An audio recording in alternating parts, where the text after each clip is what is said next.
Hello जी, अस्सलाम वालेकुम। क्या हाल है गाइज? उम्मीद है आप सब ठीक होंगे। अल्हम्दुलिल्लाह से जी मैं भी बिल्कुल ठीक हूँ। वेलकम है आपका न्यू व्लॉग में। तो जो दोपहर का टाइम था और मौसम तो सुबह से ही इसी तरह का चल रहा था, यानी कि बारिश वाला मौसम बना हुआ था।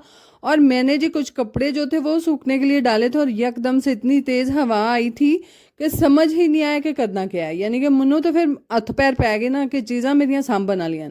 तो खैर बारिश का मौसम था, इसीलिए सारी चीज़ें जो हैं वो संभालनी थी। मैंने फिर जी उठ के और सारी चीज़ें जो थी वो संभाली, क्योंकि हर चीज़ को एक अच्छे तरीके से मैनेज करना वो भी एक ज़रूरी काम होता है। तो खैर यहाँ पर जी मैंने सबसे पहले कपड़े उतारे जो कि मैंने सूखने के लिए डाले हुए थे, और हवा काफ़ी तेज़ थी और मज़े की थी, क्योंकि मौसम काफ़ी दिनों के बाद आज इस तरह का हुआ है। और माशाल्लाह से ऊपर से ये मेरे छोटे छोटे फूल वो तो कुछ ज़्यादा ही प्यारे लग रहे हैं। तो खैर ये जी फूल जो है ये बस अपनी हिम्मत ते एडे को सोहने लगते नहीं तो को नहीं लगते, यानी कि पानी शानी दियो दे तो सोहने खिलते नहीं तो को नहीं खिलते। तो खैर यहाँ पर साथ साथ देखते देखते हूँ मैनू ए नहीं सी समझ कि यह काली तोरी का बूटा है कि यह चिबड़ा का बूटा है। पता नहीं, वल्ला आलम जे किसी को पता लगा तो जरूर दसिया जे। हाय हाय, एक तो विच नोटिफिकेशन ये पहला भज के आते हैं। खलो जो जरा मैं साइलेंट ते ला ला, लग गया। तो खैर यहाँ पर जी जिसको भी पता हुआ कि ये किस चीज़ के हैं तो काइंडली मुझे भी बता दीजिएगा, क्योंकि मैनू नॉलेज करनी जे तो ए कोई चिबड़ चुबड़ का फिर तो मैं पुट्टन की करनी है, तो जे कोई कालियां तोरियां तो फिर कोई 4 दिन ध्यान रख लेंगे। तो खैर साथ साथ जी दूसरे भी पौधे जो हैं वो भी काफ़ी अच्छे से खिले हुए थे, और साथ साथ जी मेरे गोहे बार पड़े हुए थे जो कि आज फाइनली थोड़े वाले मैंने चुन चण के लब्बे सन। यानी कि हमने जो जहाँ पे सारे के सारे तकरीबन हमने गोहे वगैरह जोड़े होते हैं ना, और पता नहीं पंजाबी उर्दू मिक्स हो रही, मैंने नहीं पता, गोया उर्दू हिचकी आते हैं। तो खैर यहाँ पर हमने रखे होते हैं, वहाँ पर जी सारा कचरा था नीचे, उनमें से ढूंढ ढूंढ के ये निकले, और निकलने के बाद कपड़े पहले सबसे उतारे और इनको धूप में मैंने रखा हुआ था ताकि अच्छे से ये सूख जाए। क्योंकि आजकल जो है जो भी चाहे वो लकड़ी है चाहे वो गोबर है जी आजकल नहीं जलता, यानी कि चूल्हे के अंदर जो मिट्टी का चूल्हा है उसके अंदर जी बिल्कुल भी नहीं ये जलता। तो इसीलिए जी उनको धूप लगवाना जरूरी थे। फिर माशाल्लाह थोड़ी भैन ने सारे गोए अन्ने वा कड्डे ते बाहर कट के रखे थे। फिर ਇਹ ਤਲਾਈ ਵੀ ਇੱਕ ਅਦਦ ਮੈਨੂੰ ਦੱਸ ਰਹੀ ਸੀ ਜਿਹਨੂੰ कि असा धुप लवाने लिए धुपे पाया होया सी। तो खैर फ़ौरन से इसको उतारा और इसको अंदर रखा। और ये सारी छोटी छोटी चीज़ें होती हैं जो कि आपको एक ध्यान रखना होता है, ना रखो तो फिर नास वज जाता है। यानी कि बारिश पै के हाय है सारा कुछ खराब। तो माशाल्लाह साढ़े गुआंढी जो छत लिंबण ही लगे सन, यानी कि गोती मारन ही लगे सन, तो फिर किसी सही दिन मार देना, यानी कि अज बारिश वाले दिन जरूर मारनी सन। खैर मौसम काफ़ी खराब ने साढ़े गुआंढी ने ना अद्धी गोती मार ली सी ते अद्धी इन्हां दी रहिंदी सी, यानी कि हाले चीज़ां उत्थे विचारियां ने खिल रही सन, कोई समझ नहीं सी इन्हां नूं आ रहा कि होना की है। तो खैर मैं क्या अल्लाह अल्लाह करके इन्हां लई दुआ करो भाई इन्हां दी गोती आराम नाल सुकून नाल वज जाए, यानी कि अच्छे सुकून नाल। खैर बारिश तो ना ही आए। बहरहाल एक वेख के ना यकीन करो फसलां भी पक्कियां ते दूसरा तू मौसम वेख के ना फिर दिल भी करता है कि बारिश आ जाए, यानी कि अजकल इन्नी को गर्मी है कि इंतहा मुक गई है। तो खैर जी ਇੱਥੇ ਮਾਸ਼ਾਅੱਲਾ ਅਸਾਂ ਜੀ ਖੀਰਲੀ ਦੁੱਧ ਜਮਾ ਕੀਤਾ ਕਿ ਜਿਹੜਾ ਕਿ ਸਾਡੇ ਕੋਲ ਹੁਣ ਪੁੱਟਿਆ ਨਹੀਂ ਸੀ ਜਾ ਰਿਹਾ। ਇੱਥੇ ਮੈਂ ਹਾਂਡੀ ਪਕਾਣੀ ਸੀ ਤੇ ਉੱਥੇ ਖੀਰ ਅਸਾਂ ਰੱਖ ਲਈ ਹੋਈ ਸੀ ਜਿਹਦੇ ਲਈ ਚਾਵਲ अभी बॉयल हो रहे हैं, चावल गल रहे ने। तो खैर यहाँ पर मैंने हंडिया जलानी थी ना, ਇਹਦੀ ਸਾਨੂੰ ਇਸ ਚੁੱਲ੍ਹੇ ਦੀ ਸਮਝ ਨਹੀਂ ਸੀ ਹੁੰਦੀ, ਇਹਦੇ ਤੇ ਖੀਰਲੀ ਅੱਗ ਤੇਜ਼ ਬਲਦੀ ਸੀ, ਉਹਦੇ ਲਈ ਹਾਂਡੀ ਲਈ ਮੱਠੀ ਬਲਦੀ ਸੀ। ਫਿਰ ਮੈਂ ਕਿਹਾ कमर तू ट्रांसफ़र कर, यानी कि चुल तू ले ले चूल्हा मनु दे दे। तो खैर यहाँ पर जी कद्दू आज इस चूल्हे पे बनेगा और खीर उस चूल्हे पे बनेगी। तो खैर कमर जो थी वो खीर बना रही थी और यहाँ पर मैं जो है कद्दू का सालन बना रही हूँ। तो मैं अब माशाल्लाह ਕੰਮ ਦੇ ਮਾਮਲੇ 'ਚ मैं नो कंप्रोमाइज़, यानी कि वंड के मैं दे ही छड़ना ਹੁੰਦਾ ਧੱਕੇ ਨਾਲ ਕਿਸੇ ਨੂੰ ही। तो खैर कमर को मैंने बोला तू खीर बना भाई, तू बहुत मज़े की बनानी है। यानी कि जो भी जितनी दफ़ा मैंने खीर बनाई है मेरे से तो वाइट कलर की बनती है, यानी कि रेड रेड होती नहीं है। तो मैंने हमेशा से बोला कि मैंने वो रेड वाली खानी है, यानी कि मेरी जो दोनों बड़ी वाली पुप्पो हैं यकीन जाने खीर बहुत मज़े की बनाती हैं, एक अलग ही टेस्ट होता है। तो मैं कह रही थी कि तुम लोग कैसे बनाती हो? तो खैर वो कह रही थी कि बिल्कुल थोड़ा थोड़ा दूध दूध डालते हुए और उसको अच्छे से चमचा हिलाते हुए थोड़ी थोड़ी हल्की हल्की आंच पे पकाना। ਇੱਥੇ ਸਾਰਾ ਖਰਾਬ ਹੁੰਦਾ ਸੀ। ਮੈਂ ਕਿਹਾ ਲੈ ਅਸੀਂ ਤੇ ਅੰਨੇ ਵਾ ਦੁੱਧ ਪਾ ਛੜਨਾ, ਅੰਨੇ ਵਾ ਚੌਲ ਪਾ ਛੜਨਾ, लो जी पे पको ਵਿੱਚ चमचा लाया, यानी कि हम थोड़ा थोड़ा करके नहीं डालते। तो खैर यहाँ पर यही टेक्निक होती है कि हर काम को करने की एक ना कोई टेक्निक होती है, तो जी माशाल्लाह सानू आउट ऑफ माइंड सी, यानी कि पता ही नहीं सी कि इंज पकती है खीर। तो हमेशा तो मेरी तो चिट्टियों ही पकती सी, तो इसीलिए जी मैंने अपनी कज़न को फंसा लिया हुआ था। मैं कहा चल तू खीर बना तो मैं हूँ कद्दू पकानी है।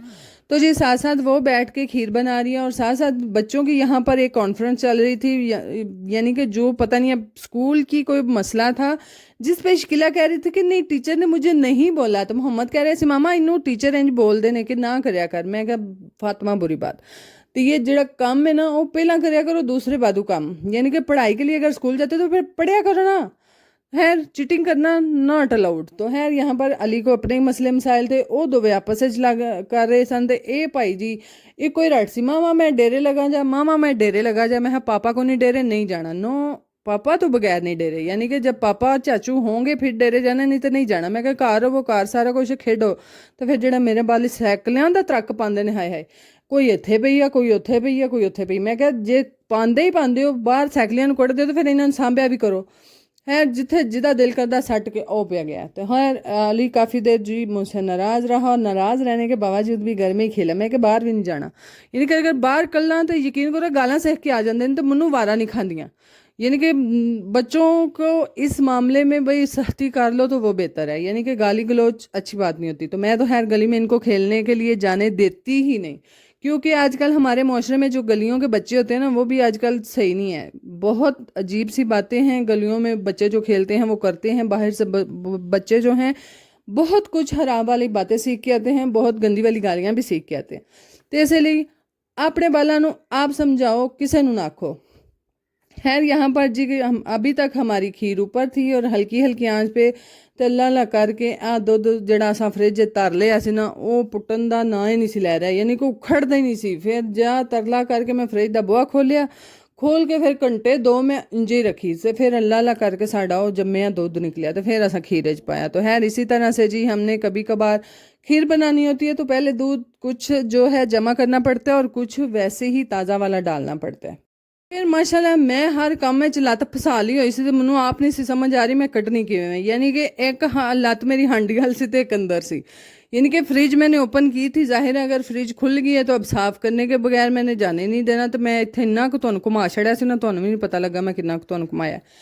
तो खैर फ्रिज को साथ साथ साफ़ करना था और साथ बर्तन धोने वाले थे, ये छोटे मोटे काम थे जो कि बहुत करने वाले थे। और साथ साथ जी यहाँ पर हमारे हमसायों ने मुझे दिए थे चावल के बाजी आप हमें बना दें, क्योंकि उनकी जो घर में सिस्टर है बड़ी, वो उसके हाथ पे कट लगा है शीशा, उसके हाथ गहरे वाला जख्म है, तो इसीलिए उससे चावल नहीं बने। और दूसरी जी उनके साथ साथ एक बहुत टेंशन है, यानी कि हमारे हमसाए यकीन करो जितने भी साढ़े हमसाए ने है तो सारे ही साढ़े हक तो बहुत बेहतर ने। बहरहाल जी ये हमसाए नो डाउट यकीन करो मैं कहनी इन्ना को एहसास कर देने ना साढ़े मामले च, तो है जो एहसास करे उसका करना भी चाहिए। तो बाकी इनकी जी अब्बू की तबीयत काफ़ी ख़राब है, यानी कि पहले उनको एडमिट किया यहाँ हमारा जो वज़ीराबाद का डायलॉजी दिल वाला अस्पताल है वहाँ पे, फिर उन्होंने गुजरात भेज दिया, यानी कि उनके अब्बू की कंडीशन काफ़ी ख़राब है। काइंडली जो मेरे भाई बहन सुन रहे हैं उनके लिए स्पेशल वाली दुआ कीजिएगा, शायद किसी की आमीन में किसी की दुआ में उनके लिए शफा हो।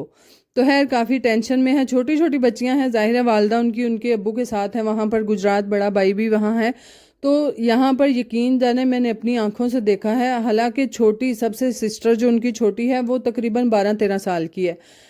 अब 12-13 साल की बच्ची यकीन जाने इस हद की टेंशन में है कि ना वो सुबह कुछ खा रही है ना दोपहर को खा रही है, और जब भी देखे उसकी आंखें नम होती हैं। यानी कि वालिद हर एक बेटी के लिए एक अजीम रिश्ता है, एक अजीम यकीन जाने मैं तो कुछ वालिद के बारे में कह भी नहीं सकती। अल्लाह ताला ने इतनी बड़ी नेमत से हमें नवाजा है।